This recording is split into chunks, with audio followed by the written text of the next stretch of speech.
What's going on, guys? Welcome back to WWE Network and Show, where I, Graham G.S. Matthews, break down all the original content I watch on the WWE Network. Today we're talking the latest episode of WWE 365 on Ricochet. Now, they first announced this back on Monday via Twitter, on the WWE Network Twitter account, and the responses to the tweet they put up were incredible. No pun intended. They put up saying, we have a new 365 coming on Sunday on Ricochet, blah, blah, blah, which, in case you've missed all the other episodes on Alexa Bliss, Kevin Owens, AJ Styles, focus on the last year of a certain superstar in WWE. The last, henceforth, 365 days. And when they put out the tweet, it said, look at this incredible past year for Ricochet in WWE, blah, blah, blah. And of course, people are laughing, quoting incredible, because it's been far from incredible. I mean, of course, maybe over a year ago, because this tweet went up on July 29th, one of the last few days in the month of June. It's actually been anything but incredible for Ricochet in the last 365 days. They were smart, though. They were smart to start filming this documentary back in February of last year, when he first arrived on Raw as part of the main roster. And it's really not 365. It's more like 373 or something. I think once they get to Super Showdown, it's day 375. So it's not 365, it's 375, but the point still stands. It's about a year. They're not counting the last couple of months. They're not counting the Cedric Alexander tag team. They're only really counting his main roster call-up back in February of last year, and then the championship opportunity he received against Brock Lesnar at Super Showdown in Saudi Arabia. So, again, it does include some really cool moments early on, from when he got called up to winning the United States Championship. But as you could probably tell if you've been following the product closely in the last year, it's been anything but incredible for the one and only Ricochet on the main roster since then. But he talks about how, as we open up the episode here, how he knew he wanted to become a WWE superstar and wanted to wrestle when he saw The Rock versus Stone Cold Steve Austin in the main event of WrestleMania 15 for the WWE Championship. And he talked about how the last year, if it's taught him anything, it's about how he can take adversity, take hardship, and turn it into a positive, and how this is his dream job, blah, blah, blah. So we go all the way back to day one for this 365 documentary, to February 18th, 2019, his Monday Night Raw debut. He talks about how he got a message on the Saturday evening, 2 days before, when he was at the PC working out or whatever, or he might have been home, I'm not sure, about going to Raw that Monday, and he had no idea why. His emotions are racing, and he talked about how 15 years of hard work had led to that point. He always wanted to compete on Raw, growing up a wrestling fan, being a big WWE guy. His dream was always to be on, not just the main roster, but competing on Monday Night Raw. And he got that opportunity when, in storyline, he saved Finn Balor from an attack at the hands of Lio Rush and Bobby Lashley. And I guess all of them, according to Ricochet himself, were his friends before WWE. I don't know really where he knew Bobby Lashley from. I forgot where. He's brought that up somewhere else before. Maybe the Chronicle they put out on him a couple of months ago, or I'm sorry, about a year ago. They did a Chronicle on Ricochet like a year ago, going into either Extreme Rules or SummerSlam, one of the two. But he talked about how, Lashley, I don't know where he would have known Lashley from. He was never in TNA. Bobby was never in, like, the major independents that Ricochet was in. But Balor, I can believe. Balor and him spent some time, I believe, together in New Japan Pro Wrestling. And then Lio Rush and him spent some time on, like, PWG and promotions like that before all of them ended up going to WWE. We see him thanking Vince and Shane McMahon afterward backstage in the gorilla position, which is pretty cool. And they talk about how from there he and Aleister Black formed a tag team en route to WrestleMania 35. They were already teaming in NXT as part of the Dusty Rhodes Tag Team Classic. I guess the main roster writers just chose to stick them together, keep them together for the foreseeable future, at least until the Superstar shakeup, because he brings up how he gets separated from Black in the shakeup in mid-April. He stayed on Raw. Black went to SmackDown. But what they don't mention is that Black actually first ended up on Raw. And I think they were supposed to continue teaming. I don't know if it was like an 8-man tag team match or whatever, but Black and Ricochet were both on Raw together. And then it was announced maybe like a week later that Black was going to SmackDown instead, because I guess Charlotte was staying on SmackDown. And Andrade and Charlotte were in a relationship, so Andrade went back to SmackDown, which meant that Black had to go back to SmackDown because Zelina Vega's with Andrade, and in real life, Vega's married to Aleister Black. So pretty much where any one of those 4 people go, Vega, Black, Andrade, or Charlotte, they all have to go, which is why they're all in the Raw roster right now together.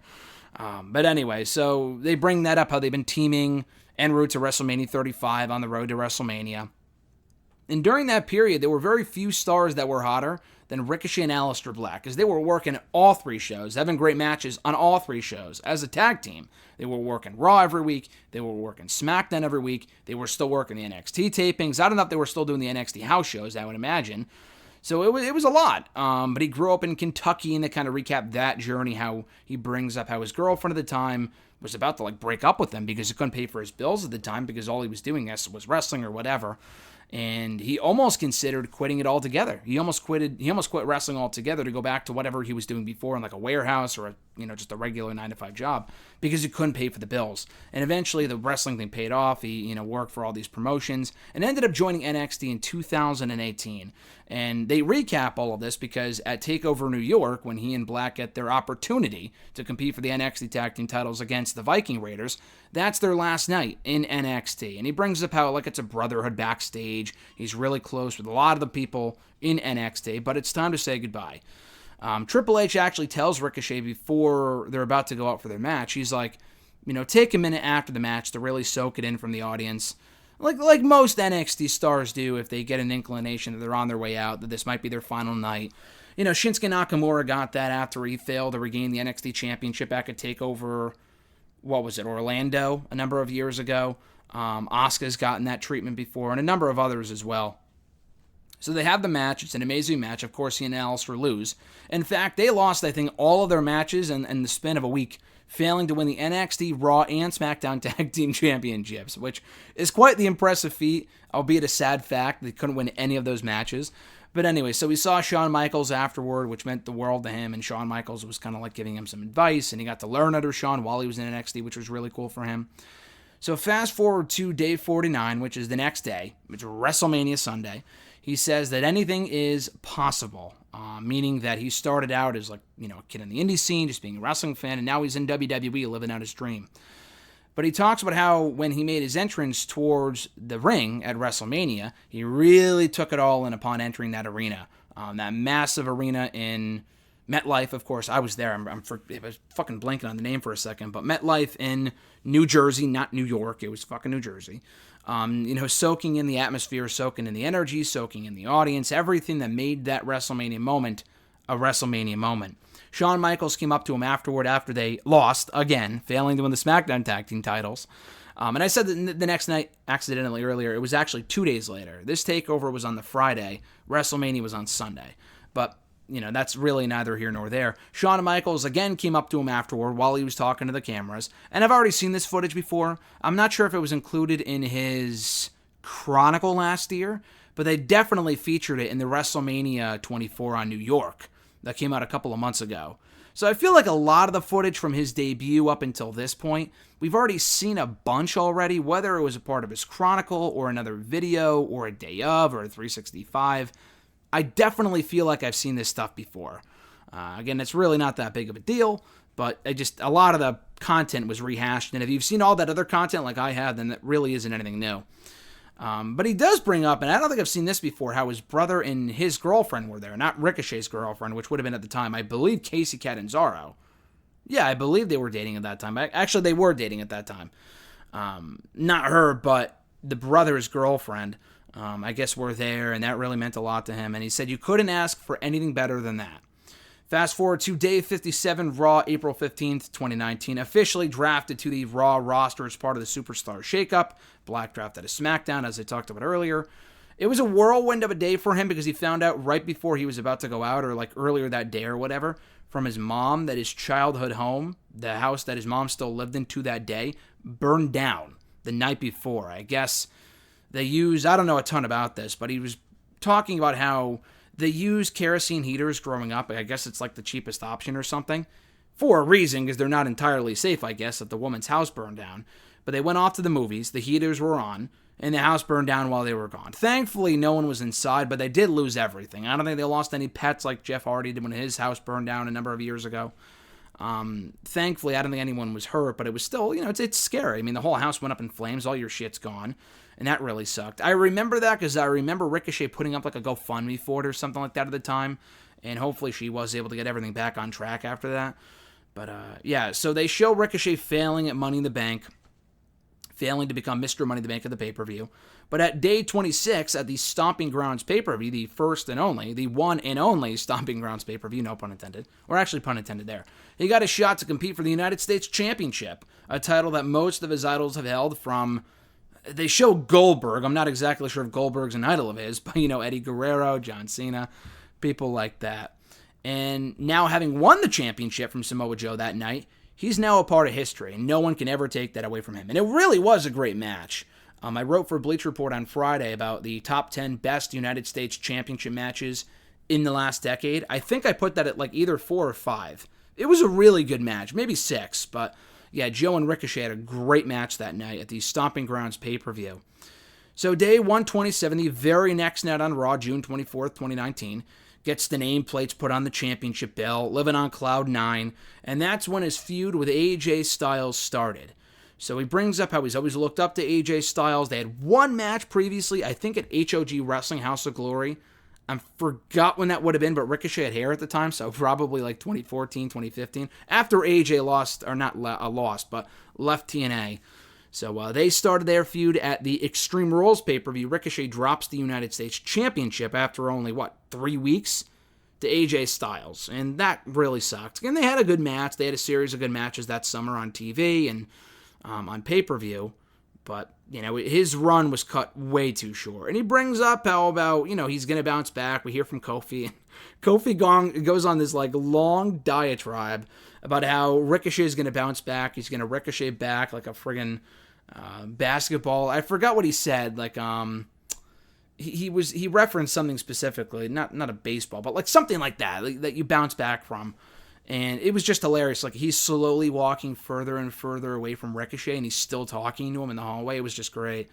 But Ricochet's yeah, you won't always be at the top of the mountain. You may, suffer some setbacks and stuff like that. Unfortunately for him, it was setback after setback after setback. He never did get that championship back. And that was one of the upsides, I thought, to AJ winning the championship, was that, okay, Ricochet will lose it, and Ricochet will ultimately get it back at some point, whether it be at SummerSlam, then at a Champions pay-per-view, or sometime soon after. He never did. The feud ended after SummerSlam. He lost again. That was day 175 at SummerSlam, loses again. Again, a good match, and that finish, I completely forgot until I saw it again here, was fucking awesome. It was a great finish. It was like Ricochet was going for, not the Falcon Arrow, like the Phoenix or whatever Rollins does. The Phoenix Splash or whatever Rollins calls it. He was going for that. AJ got back up to his feet. AJ catches him in the Styles Clash position, and it hits him with the Styles Clash for the 1-2-3 to retain the title. And again, he brings up another good match, and it was another good performance, but I am still on Cloud 9. So despite the loss, and, setbacks are going to happen, but, it was still a good match. I failed, but whatever, I'm on Cloud 9. We hear him talking to the cameras afterward when Goldberg walks up, because Goldberg was at that pay-per-view, complimenting Ricochet, saying that he's the man, and I'm sure that felt like made Ricochet feel like he was $1 million, which was cool. And he brings up all the experiences he had experienced over the course of the summer of 2019 will be stuff that he remembers for the rest of his life. So that's when they get into all of the down periods in his career for the last year. Day 239 facing Shelton Benjamin on Raw. And he even admits he was in a bit of a lull, and arguably still is, after SummerSlam. And he mentioned, it's going to be a roller coaster. You're not going to always be the champion or always be on TV or always winning matches. It's going to be up and down. That's just the way the wrestling business works. And he was in the middle of that down period, not exactly any up period in his career after SummerSlam. Day 246, lost to Drew McIntyre. He lost a lot of matches, and he would win matches too, but never any matches that meant really anything of note. He was always in, some decent matches, like he was at Survivor Series and lost. He was at, faced Andrade in the final Raw of the year, lost, and all this other stuff. And I'll get to the Brock stuff in a moment, but he would always lose whenever it mattered most, at least I noticed. And he talked about how all these down periods really led to his small insecurities, as he called them, starting to come out. That's what led to them coming out, was all these losses and the bad luck he was experiencing at that point in his career. traveling with the Street Profits and having those people in the business to learn from and lean on really helped him a lot. And he also brought up his family, I guess his brother, his mom. Did not mention Casey Catanzaro. Now, I will mention this right off the bat. I probably should have said this at the beginning for anyone wondering. But Casey is not at all featured on this episode. I don't know when they started dating. I think it was either in late 2018, mid 2018. Ricochet and her were in NXT together for a while, so I want to say at some point in 2018. She was all over his Chronicle. When they put out the Chronicle on Ricochet last summer, about a year ago, she was all over that shit. And I want to say she was in the 24 too, that he was featured in on WrestleMania 35 that came out earlier this year, because I think they were still together as of earlier this year. I don't think they've been together since at least January, February, March. It's been a number of months. And I mean, he's on the main roster. She's in NXT. Then again, though, Killian Dane and NXT are did I say NXT? Nikki Cross. Nikki Cross and Killian Dane are also separated by travel. Killian Dane's in NXT. She's in the main roster, but they got married, so that's not always the number one issue. But yeah, I just wanted to bring that up. They haven't been together, as far as I know, for quite some time now. And she is nowhere near featured on this episode. They don't explain the breakup. They never even acknowledge that she was ever in his life. They don't show any video, any pictures, whatever. Which, again, not that it's weird, because I get it, because they broke up, whatever. But, again, she was all over that Chronicle. If you go back and watch that Chronicle on the network, they showed her supporting him. And the WWE PC YouTube channel would put all these videos up all the time about how, her reacting to Ricochet's matches on Raw and winning the United States Championship in his Raw debut, blah, blah, blah. And it was a big part of, like, their YouTube channel for a while, was the relationship between Ricochet and Casey Catanzaro, and then nothing like that. Like, it was just nothing out of nowhere. I know they posted some pictures together late last year around New Year's, and then once 2020 hit with the coronavirus and everything else, it was all downhill from there. 2020 has not been kind to Ricochet, in addition to everything covered on this episode. So, anyway, that's just a small thing I wanted to bring up. So he talks about how he always tries to be as positive as he can for his son, and I completely forget all the time that Ricochet is a father, because the guy is only late 20s, early 30s, I think. He's been wrestling for a long time, but he still looks so young. He is relatively new to the WWE system. I don't look at Ricochet as being a father. Not that he isn't a good father, but I don't know. Maybe it's just that he doesn't post about him a lot. I'm not exactly sure. And obviously it's a kid from, like, either a different, I don't think he was married, but a kid that he had with someone else earlier on in his life. And the kid's probably 5, 6, 7 years old at this point. So he probably had the kid in his early 20s, I would have to imagine. But yeah, he brings up his son here. And again, he doesn't really mention his son a lot. It's not like, oh, he was at WrestleMania, or he was here, he was there. I don't know. They don't mention him a lot. Probably because he maybe doesn't have custody of the child. I have no idea. That's not really my place to speculate. But he talks about how he gives his son all this advice about being positive, blah, blah, blah, and how he should probably take his own advice, and apply that to his own life when it comes to, not letting things get him down and overcoming adversity, blah, blah, blah. Day 343, the Royal Rumble pay-per-view. He shares a story about how before the pay-per-view, sitting ringside talking to, like, Matt Riddle and Cesaro or whatever. We see him talking to them before the show on the ring apron at ringside earlier on in the day. And we see him wearing a LeBron jersey, I think. And he was telling whoever he was with about how LeBron had just passed Kobe Bryant's record. Or maybe Kobe... Yeah, I think LeBron had just passed Kobe's record in terms of overall... I forgot. Points made. Honestly, I'm not a big basketball guy, so I don't know. But he passed some sort of record, and they were talking about that. And then right after that, he finds out from someone who had a phone on him and walked up to him and told him that Kobe Bryant just died. Because he died that day, like earlier on in the day of the pay-per-view. And that really hit him hard, and he talked about how you got to appreciate everything you have in the moment, blah, blah, blah.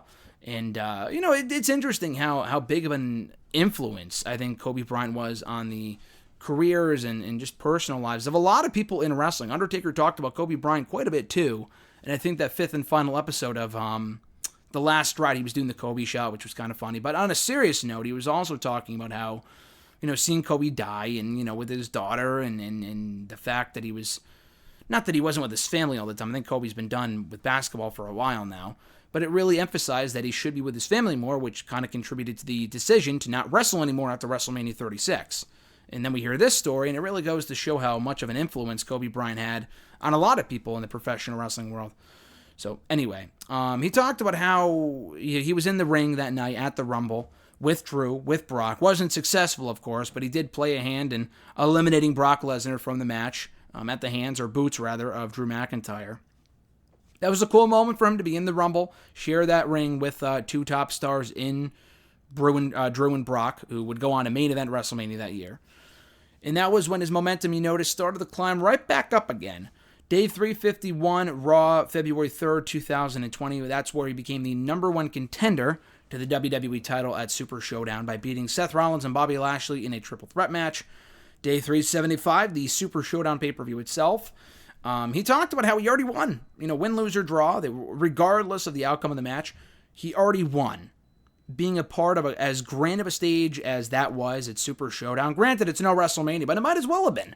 With the payout that WWE was getting from that show and the grandeur that goes into it, at least from the WWE production standpoint, it might as well be a WrestleMania. And that's what it felt like for him. And it was a really cool moment, and he talked about how grand of a stage it was. And regardless of how people didn't really think he would win, he still walked out a winner in his mind, knowing that he got to compete against Brock Lesnar for the WWE Championship. And he was telling people, he told at the time, he was saying, listen, it doesn't matter if I get squashed by Brock. I'm not even supposed to be here.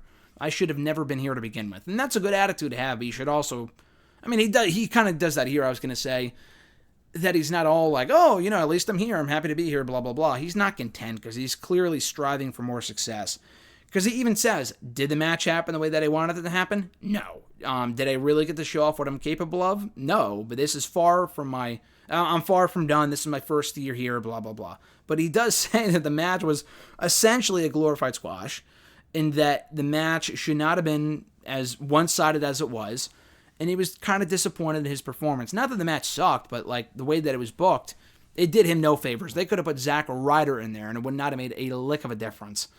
But he talked about it. Listen, this is only my first year here. I came in with a lot of momentum, won the United States Championship, and now I'm facing Brock for the WWE title. What more will I do from here? And hopefully it is only onward and upward from this point forward for Ricochet, considering that the last 6 to 7 months of his career have been a complete waste, with the company doing absolutely nothing of note with the guy. And he is involved in a fun tag team with Cedric. They have been positioned as just jobbers on that show. They won a match or two, and then they would go on to lose to all these other teams. And I don't think they've been on the show for several weeks now, so I think any, hopes of a tag team title run for Ricochet and Cedric Alexander are probably in the toilet right now. But anyway, to close it out, he said, I got to be in there with Brock in front of millions of fans around the world. That's the dream. His dream has come true. His main goal right now, in addition to pay-per-view main events and winning championships and stuff like that, is to inspire people to keep moving, inspire people to follow their dreams. If he can do it, anyone can do it. And he is living his dream job, or living his dream period, right now. So, it was a good episode on Ricochet, his 365. I know people replied to the WWE Twitter account saying that they were disappointed that it wasn't Becky Lynch, which would have made a lot of sense considering that she had a year-long run as the Raw Women's Champion. But I don't know. I guess Ricochet they thought would be a better fit because maybe when the 365 started, he would have more success than he has. I just felt like they covered a lot in the first, up until SummerSlam. Then from that point forward, there really is nothing to talk about. He didn't do anything up until the Brock match, and even that lasted like 90 seconds. It was a complete waste of time. But anyway, hopefully he can rebound from here, as Kofi said earlier on in the episode. I like the tag team with Cedric. Cedric is also vastly underutilized. But they got to do more with both guys. They're way better than what they're being given right now. So hopefully at some point. But be sure to check this out on the WWE Network. WWE 365 on Ricochet. Clocks in at around 54 minutes. So I think probably in line with all the other episodes they produced thus far. It flies by, though. It flies by. It's good stuff. Again, some of the content early on regarding his debut in WrestleMania and winning the championship has all been covered before on his Chronicle, which again features Casey. This episode does not. But check it out if you wish on the WWE Network right now, as I mentioned earlier, WWE 365 Ricochet. Thank you guys, as always, for checking out the show. I appreciate it. Be sure to like the video, drop a comment, share the video, and subscribe to the channel for more daily content. Tomorrow should be the latest installment of the MCU Rewatch Review Series covering Guardians of the Galaxy, if I'm not mistaken. So that's going to be a cool one. Check back tomorrow here on the channel for that. In the meantime, though, enjoy the rest of your weekend. I'm Graham G.S. Matthews, and I'll catch your ass down the road.